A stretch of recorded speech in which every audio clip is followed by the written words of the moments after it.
Bien, vamos a empezar la clase de sistema nervioso, el tema, y vamos a hablar síndromes neurológicos. Ay, perdón.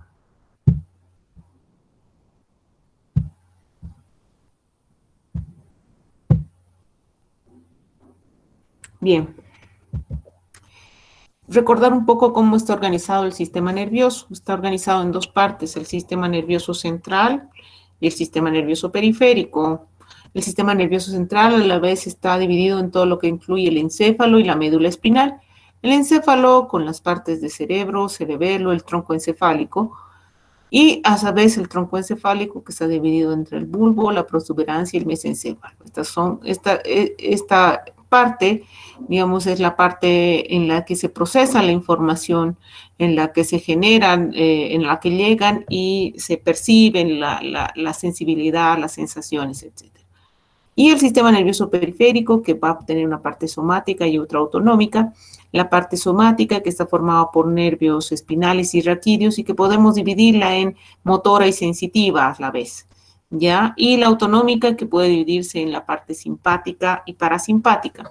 Como su nombre dice, la parte autonómica encargada de todo el control de la vida vegetativa, y en cambio la parte somática encargada de transmitir información a través de la vía motora, y la sensitiva de llevar información hacia los centros cerebrales.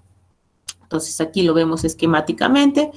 Este es todo lo que vendría a ser el encéfalo, que está formado por el cerebro, el cerebelo, el tronco encefálico, ¿no es cierto? Mesencéfalo, el bulbo, la protuberancia o puente. Ya visto en un corte anatómico, igual el cerebro, que si uno hace un corte va a tener pues una sustancia gris, una sustancia blanca, y en la parte central también va a tener una sustancia gris que constituyen los ganglios basales y otras vías de interconexión que representan las vías largas, la sustancia blanca. Bien, entonces si vemos las partes, aquí más o menos podemos ubicarnos, igual con este esquema.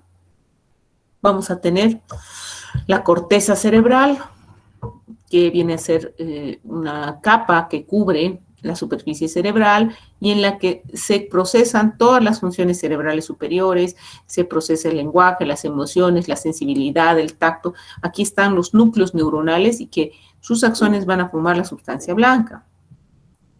Después tenemos el tálamo y los núcleos grises, que son áreas, acúmulos de sustancia gris intracerebral y que representan una intención intermedia, una estación de contacto entre la corteza y que van a participar en el control del movimiento voluntario, del tono, de darle el ritmo, la velocidad al movimiento. Junto con esto hay un área que también es de sustancia gris pequeña, que es el hipotálamo, que en realidad viene a ser como la parte que controla algunas funciones primitivas como la temperatura, las emociones, etc. Ya junto con esta otra parte que es el sistema límbico, que también va a participar en las emociones, en la rabia, en el hambre, etc. Tenemos todo lo que representa el tronco encefálico, que en ellas están alojados los núcleos de los pares craneales y también los núcleos del centro cardiorrespiratorio. Y el cerebelo, que es el centro de coordinación principal, ¿ya? El cerebro, a su vez, podemos dividirlo en lóbulos, de acuerdo a su ubicación. Tenemos el lóbulo frontal, lóbulo parietal, el lóbulo occipital, el lóbulo temporal. Y si uno abre por la cisura sirviana, debajo de eso va a haber un acúmulo de sustancia gris que viene a ser lo que representa la amígdala, el hipocampo, ¿ya? Y el sistema límbico. Entonces, cada lóbulo tiene una relativa función. El lóbulo frontal, que es el más extenso, va a estar alojada en la parte más, si quieren, vecina al lóbulo parietal, todo lo que representa los movimientos voluntarios. Y en la parte frontal y prefrontal principalmente van a estar todo lo que representa las funciones cerebrales superiores, el razonamiento, la asociación, la personalidad, el pensamiento. El lóbulo temporal va a alojar principalmente los centros auditivos, pero también separando, ahí está el sistema límbico y vamos a tener todo lo que es memoria, estados de ánimo, emociones, etc. El lóbulo parietal, en su parte más próxima al temporal, vamos a tener todo lo que es sensibilidad táctil, gustativa, olfatoria, dolor, presión, tacto. Y el occipital relacionado con la visión. Y esto es más o menos el esquema general de las áreas que se llaman las áreas de Broca, que es como un mapa de la corteza cerebral y sus funciones. Evidentemente hay áreas de corteza que son áreas de asociación, que no se sabe exactamente para qué funcionan, pero participan en las funciones. Entonces tenemos todo lo que es la corteza del lóbulo frontal, principalmente, y vamos a tener las distintas áreas. En el lóbulo frontal vamos a tener el área prefrontal, que es la encargada de las funciones cerebrales superiores, el área premotora, que es un área extensa de asociación, y en la base, cerca de la cisura silviana, vamos a tener un área pequeña, que es el área motora del lenguaje o área de Broca. Ya más hacia la cisura central, ya la circunvolución vecina a la cisura central se va a constituir lo que es la corteza motora primaria o área motora primaria, ya área 4 de Brockman, que es de donde van a partir las neuronas de la vía piramidal. Vamos a ver más adelante. Por detrás del surco está todo lo que representa el lóbulo parietal y aquí vamos a tener la circunvalación vecina. Esto es la corteza somatosensorial primaria o la vía terminal de la vía sensitiva o el área 312 de Broca, que en su base tiene el área del sabor. Detrás de esa área, un área extensa que casi cubre todo el lóbulo parietal, representa las áreas asociativas de asociación somatosensorial. O sea, se asocian y se relacionan con otras. En la base de esta casi vecina lóbulo temporal, formando parte del lóbulo temporoparietal, está lo que representa el área de Wernicke, ya que es el área del lenguaje escrito y la interpretación del lenguaje. En el lóbulo temporal, en su zona vecina a la cisura silviana, vamos a tener lo que representa el área de asociación auditiva y un área más pequeña, que es la corteza auditiva primaria. Esta es área de discriminación auditiva. Y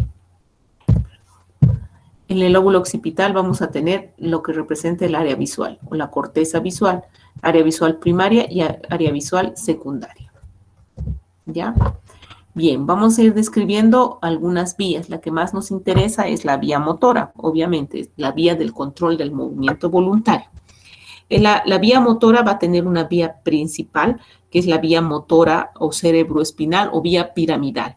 Es la vía del control del movimiento voluntario puro. Ya que yo quiero mover mi mano y esa vía es la que manda la orden y la que participa. Y vamos a tener una vía motora secundaria, o en la que participa el cerebro, el cerebelo y la espinal, ¿ya? Y algunas conexiones espinales que son vías del control y la coordinación del movimiento, es decir, eso le va a dar fuerza, le va a dar ritmo a mi movimiento, y unas vías que están interconectadas, que son las vías subcorticales, y aquí participan también los ganglios basales.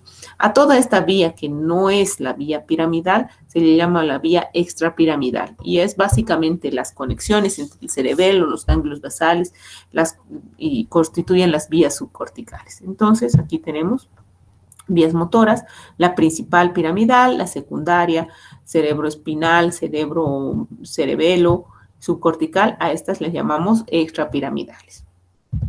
Entonces, vamos a ver la vía piramidal. La vía piramidal o vía motora principal parte del área motora 4, que hemos descrito dónde está. Los cuerpos están en la sustancia gris y los axones van a formar los haces de la sustancia blanca. ¿Ya? Y estos haces juntos forman la vía piramidal. Esta vía piramidal va a descender formando el brazo posterior de la cápsula interna. De ahí va a seguir descendiendo y se va a ubicar en la parte anterior a nivel del pedúnculo cerebral, ¿ya? Y va a diseminarse en haces más delgados, igual en la parte anterior del puente de la protuberancia, y va a formar en la parte superior del bulbo lo que se llama las pirámides vulvares. Al terminar en la unión bulbo-espinal, esta vía se va a cruzar, va a tener un entrecruzamiento. O sea, todo lo que iba descendiendo por la derecha va a cruzar hacia la izquierda. Va a tener un entrecruzamiento, que se llama el entrecruzamiento piramidal. Y a partir de este entrecruzamiento que se entrecruzan el 80% de las fibras es que la vía motora principal es cruzada, es decir, el cerebro derecho controla el lado izquierdo del cuerpo y viceversa. ¿No es cierto? Entonces, una vez que forma este haz, va entregando en cada segmento medular una sinapsis con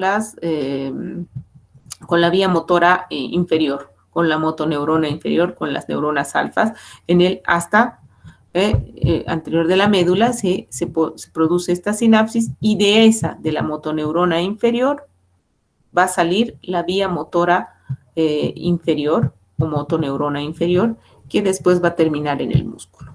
¿Ya?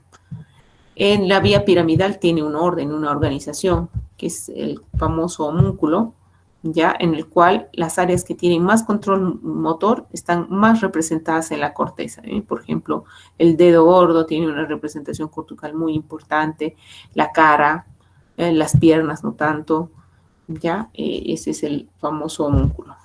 Bien. Entonces, nuevamente acá, viendo lo más bonito, la primera neurona, área motora 4, donde están las neuronas piramidales, por eso se llama vía piramidal también. Ya después en la base de la protuberancia, después van a formar el tercio inferior del bulbo, en la parte inferior, se entrecruza y forma los haces córtico-espinales cruzados y directos, muy pocos que quedan directos, y finalmente hace sinapsis en cada segmento medular. Entonces, si esta vía piramidal se lesiona, se rompe, se corta en alguna parte del trayecto, lo que vamos a tener, el déficit o las manifestaciones clínicas que va a producir se llama síndrome piramidal, ¿ya? Síndrome piramidal o de la primera neurona o piramidalismo es aquel que se produce por una lesión que afecta a la motoneurona superior o a la vía piramidal en cualquier parte de su trayecto. ¿Cuáles son las causas? En realidad, estas causas están relacionadas con lesiones cerebrales importantes, ya algo que haya podido disrupción de la vía desde el cerebro. Y vamos a tener causas congénitas que van desde alteraciones en el desarrollo cerebral, malformaciones, esquistocefalia, por ejemplo, o áreas de isquemia, infarto, o infecciones, como es el caso del Zika. Adquiridas incluyen los traumas que van a producir hemorragias, lesiones vasculares, ya, isquemia, o más raramente lesiones compresivas, tumores que pueden ocupar espacio y pueden comprimir las áreas cerebrales. Entonces, ¿cómo se reescribe el síndrome piramidal? Como todo síndrome, un síndrome es el conjunto de signos y síntomas, ¿no es cierto? Entonces, un síndrome piramidal es un síndrome que se va a caracterizar por los siguientes síntomas y signos. Primero, paresia o plegia de las extremidades. Usualmente no es solamente una extremidad, muy rara vez, casi nunca, es ambas extremidades y usualmente de una mitad del cuerpo. Recordemos que la vía piramidal es cruzada. 2. En el lado que tiene paresia, después de un tiempo, no es inmediato, desarrollan una característica que es la espasticidad. Es una hipertonía, ya un aumento del tono, que es velocidad dependiente y tiene una distribución. Es predominantemente en los músculos flexores en las extremidades superiores y extensores en las inferiores. Va a generar reflejos patológicos, entre estos está el clonus, que es un rebote que hace una mioclonía, que hace la extremidad a la flexión brusca. Reflejos patológicos como el signo de Babinski, reflejos cutáneo abdominales abolidos.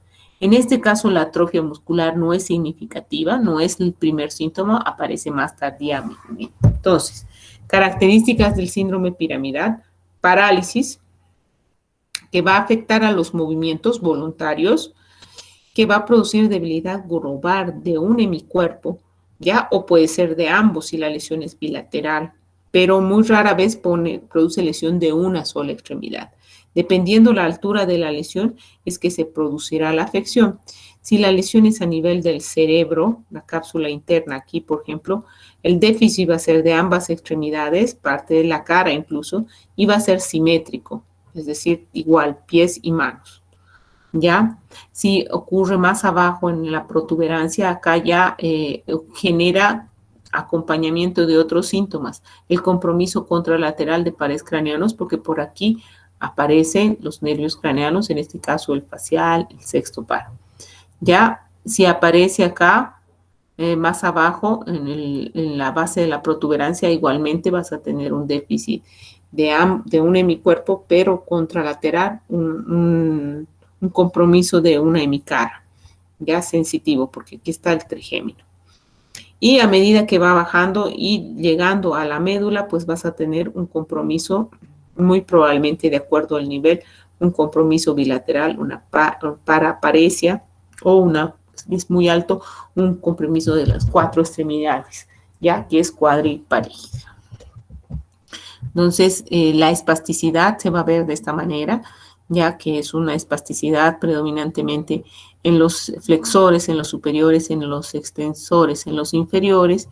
Esta es la postura que adquiere el paciente con una dorsiflexión y rotación interna de la mano, aducción, y del pie. Si es un hemicuerpo, va a ser solamente un lado, ya que la pierna está en extensión y rotación interna. ¿Ya? Ahora, ¿qué es lo que ocurre? ¿Cómo evolucionan estas lesiones? Las alteraciones de la vía de la motoneurona, que en realidad la motoneurona superior o vía piramidal tiene un papel inhibitorio, inhibe a las motoneuronas inferiores, a las de la médula, y de esa manera regula que éstas no se estén contrayendo todo el tiempo, no manden impulsos todo el tiempo. Entonces, esta alteración inhibitoria, si se corta porque se lesiona la vía piramidal, produce un desbalance entre los estímulos excitatorios e inhibitorios sobre el alfa. No hay que lo inhiba, por lo tanto, eso genera pues que esta médula actúe solita. Y vamos a tener consecuencias inmediatas y consecuencias tardías. Las inmediatas es lo que hemos descrito. Parálisis. Deja de mover. Claro, si no hay una vía voluntaria, algo que lo regule, deja de mover. ¿Ya? Y esto genera pues algunos problemas por la inmovilización. Si no es bien atendido, va a generar contracturas musculares y el patrón espástico característico. Si este paciente sigue sin recuperar, hay consecuencias a largo plazo. Va a generar principalmente espasticidad y complicaciones con la espasticidad y además otras complicaciones por hiperactividad del muscular, como por ejemplo puede generar dolor, cambios tróficos e anquilosis. Bien. Causas que le producen ya hemos dicho y vamos a tratar de ver alguna. La parte extrapiramidal, habíamos dicho toda la vía que es secundaria a la vía piramidal, lo que participa en la integración del movimiento, en darle ritmo, en darle velocidad. El sistema piramidal es un conjunto de centros y vías que van a intervenir igual en el control motor, ya, pero diferente. Aquí le da velocidad, ritmo, ya, no solamente motilidad voluntaria. Este sistema está formado por una serie de conexiones que van desde estas áreas que son los ganglios basales, se comunican con distintas áreas del sistema nervioso central y también a través del pedúnculo con el cerebelo y con el tronco encefálico.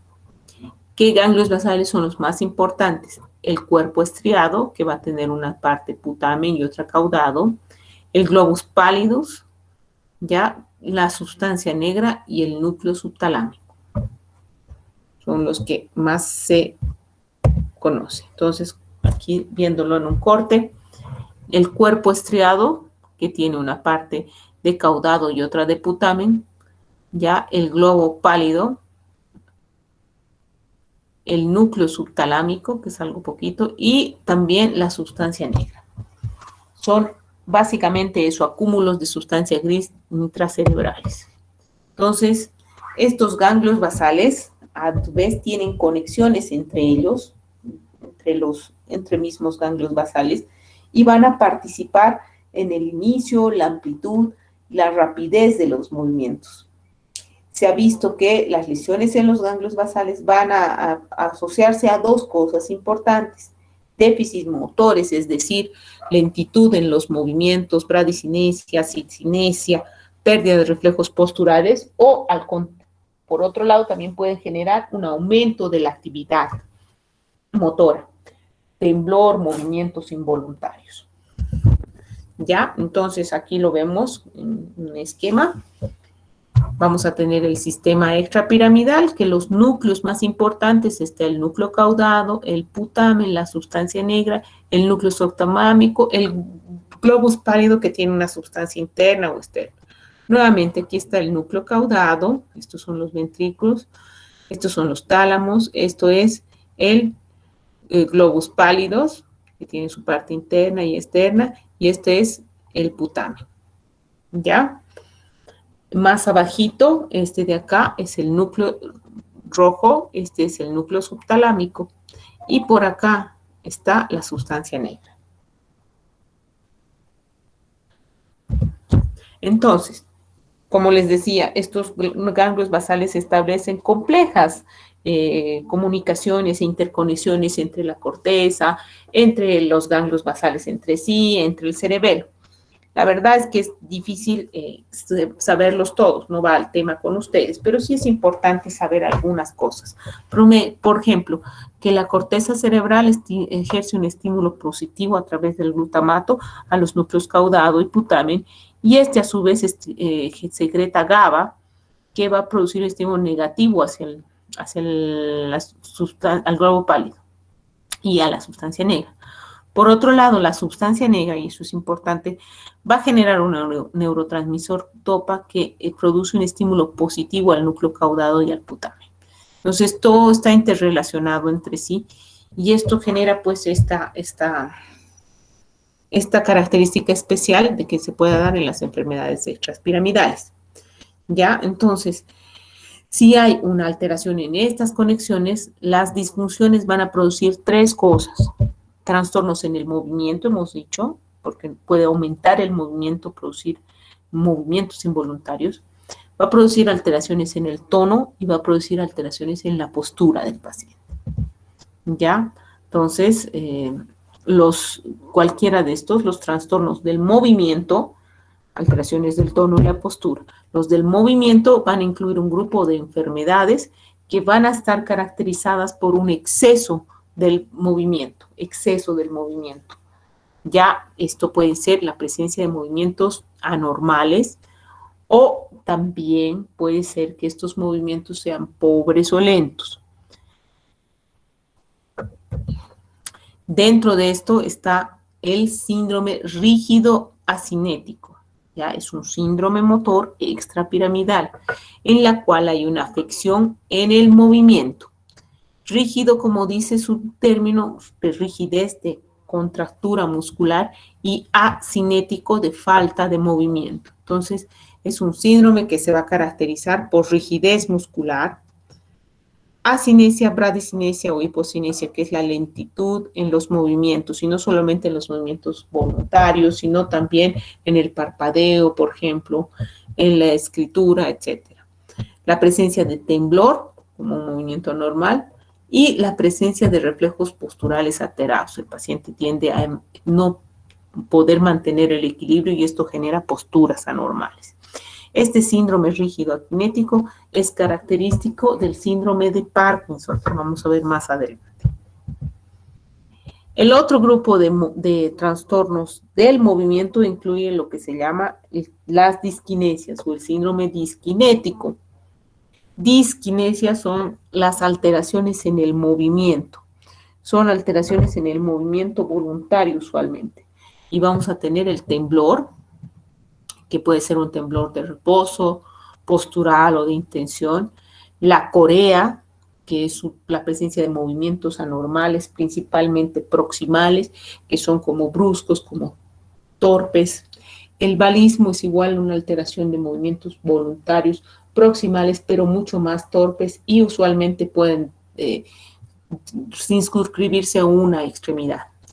La mioclonía, que son contracturas musculares cortas de baja amplitud.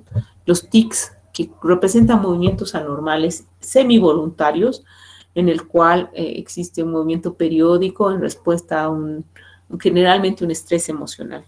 Y la distonía, que es una postura anormal, una contractura muscular anormal.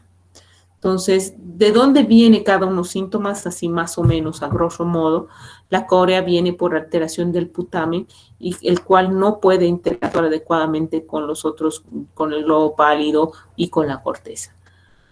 El globo pálido en su parte interna, externa, está relacionado con con la presencia de atetosis. Ya se combina igual con una serie de ganglios basales. Ya el subtálamo, el núcleo subtalámico, está relacionado con la presencia de balismo. Es una lesión, produce balismo. Y la sustancia negra con el Parkinson, que vamos a ver más adelante. Bien, vamos a tratar de describir cada una de estas anomalías. El temblor. Como les decía, el temblor es un movimiento rítmico, oscilante, involuntario y de una parte del cuerpo. Se produce por la contracción alternante de músculos agonistas y antagonistas. Tenemos tres tipos de temblor: en reposo, el postural y el de intención. El en reposo o estático es aquel que se produce el temblor cuando el paciente está en reposo, ¿ya? Y desaparece prácticamente con el movimiento. Es el temblor cortito, fino, es el típico contar de monedas del Parkinson. El temblor postural, o también se llama temblor de acción. Esto aparece igual, es un temblor muy fino, ya cuando se mantiene una postura, por ejemplo, estirar la mano. Este temblor puede deberse a varias causas: está el hipertiroidismo, la ansiedad, la fatiga. Son quizás la ansiedad y la fatiga las causas más frecuentes.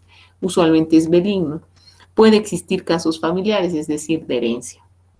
Y el temblor de intención es el temblor que no está presente en reposo, solamente en acción, como su nombre dice, cuando quiere hacerse una acción y empeora, se hace más brusco cuando llegas al objetivo. Digamos, quiero agarrar un objeto, ¿ya? Este temblor de intención usualmente está relacionado con afección del cerebelo, más que de los ganglios basales. La corea son un grupo de sacudidas musculares involuntarias rápidas de la parte axial principalmente del cuerpo, ¿ya? Desaparece en sueño, aumenta con estrés y afecta, eso también es importante, a grandes grupos musculares. Son sacudidas breves, irregulares, aparecen al movimiento voluntario, afectan cualquier parte: cara, cabeza, antebrazos, brazos. Entre estas causas, la más importante todavía es la corea de Sydenham. A ver si se puede ver corea. Ahí está. Esto es la corea, o corea.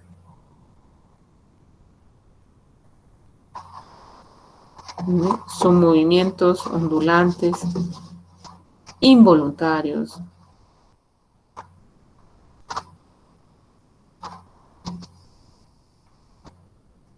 Que incluso abarcan la cara, no solamente las extremidades superiores.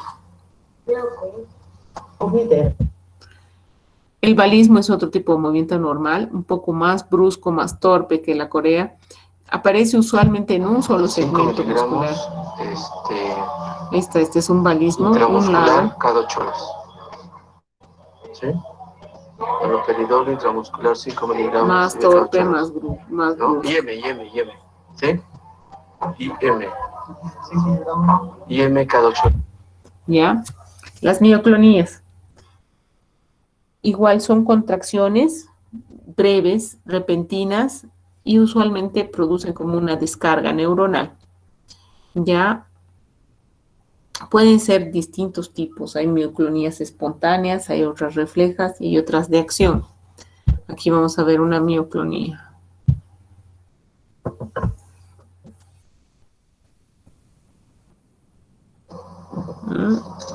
Son como una especie de salto, contractura muscular brusca, breve.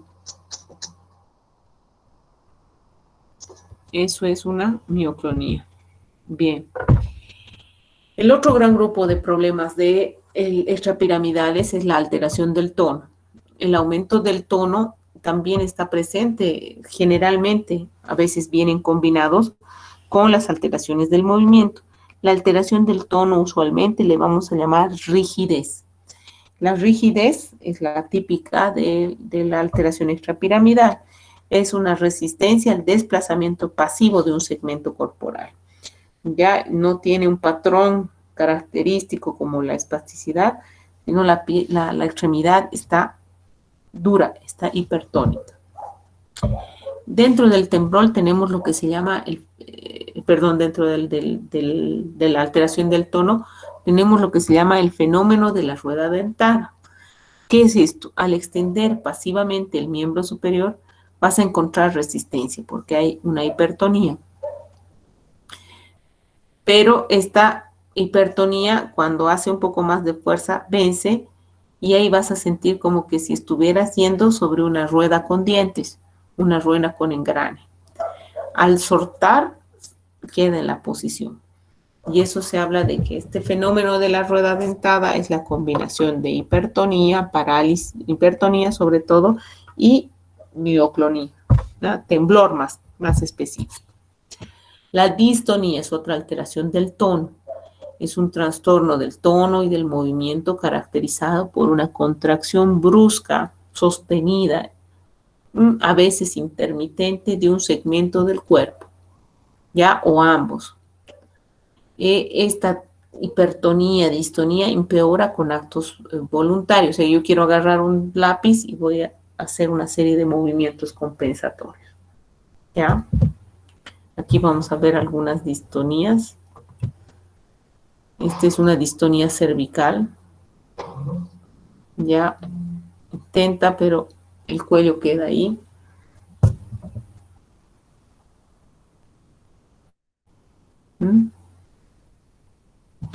Y esta mucho más grave. Esta es una distonía axial, extremidades. Mire, la postura que adquiere la persona.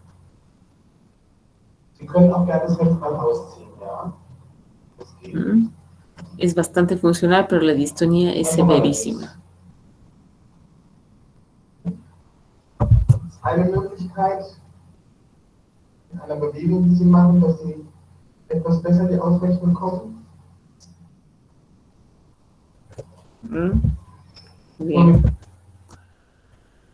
Entonces, recordando, corteza, la motoneurona superior, desciende, se entrecruza, es una vía inhibitoria y es inhibitoria sobre el asta anterior de la médula de las motoneuronas que están ubicadas acá, las motoneuronas inferiores. ¿Ya? Entonces se pierde esa vía inhibitoria, estas motoneuronas y funcionan solas. Pero ¿qué pasa si la lesión está aquí? En la asta anterior de la médula, en la motoneurona inferior. Eso va a producir otra clínica, ¿no? Vamos a ver más adelante. Cuando ocurre una lesión en esta vía inhibitoria, lo que vamos a tener es estos síntomas: parálisis, espasticidad, hiperreflexia y signo de Babinski. Y eso lo llamamos síndrome piramidal. Para que el movimiento se complete, sin embargo, tienen que participar los ganglios de la base, ¿ya? ¿Qué ocurre si hay lesión en los ganglios de la base? Vamos a tener un síndrome extrapiramidal que se va a caracterizar por rigidez, reflejos normales, pero presencia de movimientos anormales o tono aumentado. ¿Ya? ¿Cómo podemos diferenciar una lesión espástica piramidal de una extrapiramidal? Que igual produce hipertonía, pero no es espasticidad, sino es más bien rigidez. Entonces, en este cuadrito, la hipertonía de origen piramidal generalmente produce espasticidad que tiene un patrón especial, es velocidad dependiente, a mayor velocidad, menor resistencia. En cambio, la rigidez es una hipertonía de origen extrapiramidal que es continua, no relaja en ningún momento y no es velocidad dependiente. En la espasticidad hay compromiso de agonistas usualmente, músculos agonistas. En cambio, en la otra, en la lesión piramidal, se comprometen todos. La espasticidad aumenta con el movimiento activo, en cambio la rigidez aumenta con la postura o el reposo. O sea, yo quiero estar sentada y va a aumentar. Afecta especialmente a la musculatura distal, sí, en cambio la otra afecta más a la proximal, pueden tener distonías proximales. Existe el signo de navaja, que es esta hipertonía que suelta velocidad dependiente. Y el signo de la rueda dentada es este que como que va soltando como en engramaje. Los reflejos van a estar aumentados en la espasticidad, en la lesión extrapiramidal son normales. Bien, ¿y qué pasa cuando se lesiona la parte inferior, donde se conecta la vía piramidal? A esto se llama lesión de la motoneurona inferior. Se corta acá, se corta en la médula a cualquier parte de su trayecto hasta llegar al músculo. Ya de la hasta anterior de la médula forma un haz de fibras, que son el haz, salen del agujero de conjunción. Primero es la raíz motora, y de la raíz motora va a formar el nervio motor, de la fibra motora, y se va a unir en la unión neuromuscular, donde va a producir movimiento. ¿Qué ocurre si se lesiona esto? Pues va a producir un síndrome de motoneurona inferior, en el cual va a haber, igual que el otro, paresia o plegia, que a diferencia del otro lado no afecta a un hemicuerpo, sino afecta por la disrupción del sistema nervioso a las extremidades inferiores o superiores, ambas extremidades. Usualmente va a haber hipotonía, flacidez, atrofia muscular precoz porque el músculo no recibe inervación, hiporreflexia o arreflexia, y fasciculaciones distales porque el músculo igual no trabaja bien. ¿Ya? Los reflejos cutáneos abdominales, el Babinski, todo está normal y no hay otras alteraciones. ¿Ya? ¿Cómo diferencio de una lesión de motoneurona superior de una inferior? El tono muscular en la superior es espasticidad, hipertonía, en la inferior es hipotonía o atonía. El trofismo en la superior, motoneurona superior, no hay atrofia, no hay alteración en el trofismo. En la inferior la atrofia es muy precoz. Los reflejos en la superior son aumentados, hay hiperreflexia. En la inferior, al contrario, hay arreflexia, hay ausencia de reflejos. Y la motilidad, la superior, va a haber una parálisis, usualmente varios músculos, usualmente un hemicuerpo. En cambio, en la inferior, la parálisis a veces puede comprometer solo algunos músculos, por ejemplo, las extremidades inferiores y solamente la parte distal. Bien, otro síndrome que es importante conocerlo es el síndrome cerebeloso, que es la afección del cerebelo. El cerebelo tiene, si quieren, tres partes, dos vermis y una parte media dos hemisferios y una parte media que es el vermis. Ya puede haber síndrome cerebeloso por lesión vermiana o puede haber por lesión hemisférica, de los hemisferios cerebelos. Entonces, cuando tenemos lesión del cerebelo, vamos a tener este síndrome clínico: hipotonía, incoordinación motora, ataxia de la marcha, junto con desequilibrio, temblor intencional. Entonces, si es del vermis o es del hemisferio, pueden variar estos síntomas. Si es del vermis, generalmente va a comprometer más todo el control axial, en este caso la marcha. Entonces vamos a tener una marcha atáxica, así se llama, una marcha inestable, como si estuviera ebrio, borracho la persona. Ya va a tener una disartria, alteración en el habla, una hipotonía, pérdida del tono, ya está asociado hasta el síndrome vermiano. El síndrome por lesión del hemisferio cerebeloso va a producir alteraciones más bien en el movimiento, metría, dismetría, alteraciones en la fuerza, el tono, en la velocidad del movimiento. Disdiadococinesia es la imposibilidad de hacer dos movimientos contrarios al mismo tiempo, por ejemplo, aplaudir, enroscar. Disinergia es la imposibilidad de generar la fuerza adecuada para tomar un objeto.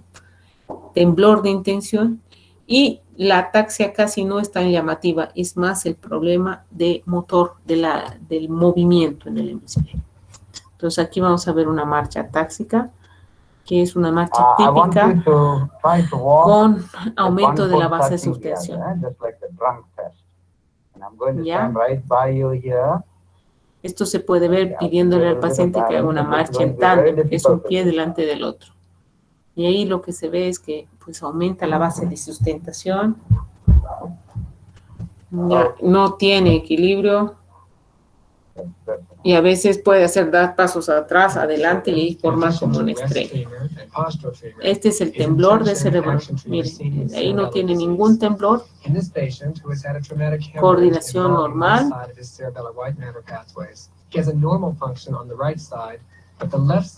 Pero en el lado izquierdo,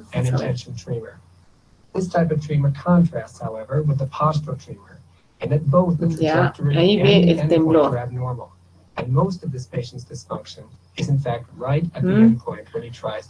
Y cuando quiere tocar la nariz no encuentra el punto. Esto se llama dismetría.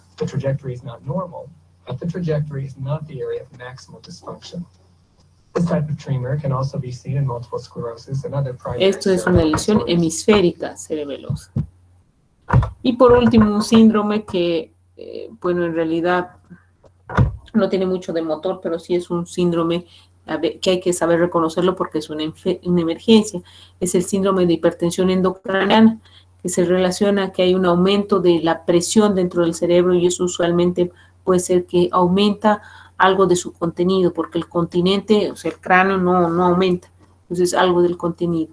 Y pueden ser distintas causas, generalmente un hematoma, un sangrado tras un TEC, un tumor cerebral, que ocupe un absceso cerebral, algo que ocupe espacio.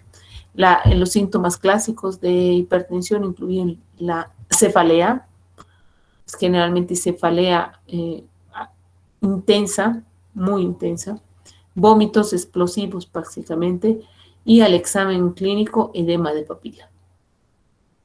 Ya, eso es la característica. Bien.